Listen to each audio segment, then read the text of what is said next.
Coffees from Brazil were never really on the top of my list because I tend to go for more fruity, floral coffees.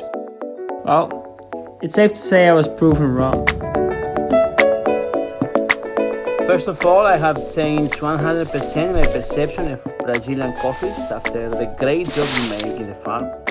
I have in my mind to make a carbonic maceration process.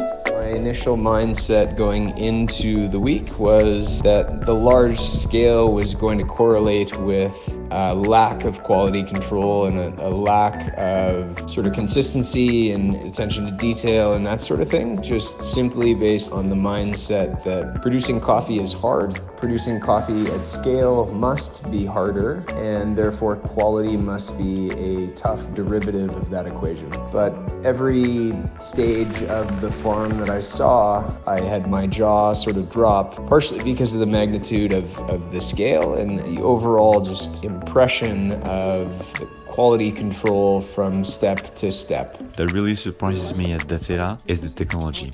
It's really impressive when it comes to the drying process and the sorting to see how much technology has been put into the coffee to only select the absolute best beans that later on will be in the cup. And I think this shows that with technology, you can achieve actually even better quality. I think a lot of coffee professionals, myself included, before this week, immediately correlate mechanical harvesting or strip picking with poor quality control. And I think if you just think about it on a general sense, that makes a ton of sense. It's very logical that if you're mechanically harvesting or strip picking, you're getting all sorts of different grades of coffee ripeness.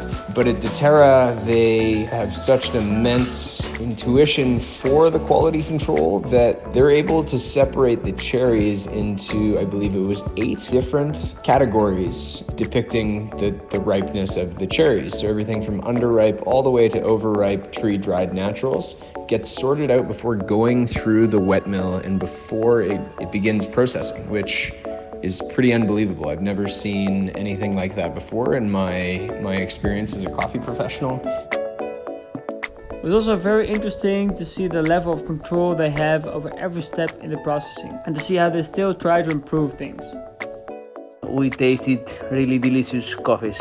I was really impressed by the quality control that a farm to the scale of Daterra is able to have, not just on their top tier production, which the top tier production was also very impressive. Lots of coffees that were 90 plus points on the cupping table, but that's not the only place their quality control is happening. It's happening on all tiers.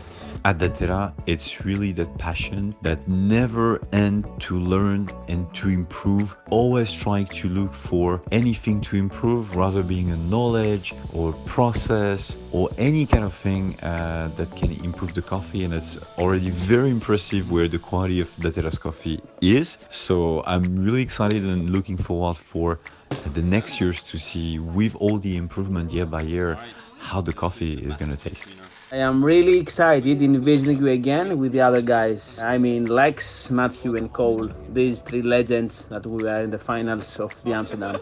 And I mean, at this stage, I've been to dozens of coffee farms, and Daterra was really one of the only ones in my lifetime, in my career, that nearly every aspect I thought to myself, holy, that's really clever, or that's really impressive, or, you know, this is going to leave a lasting impact.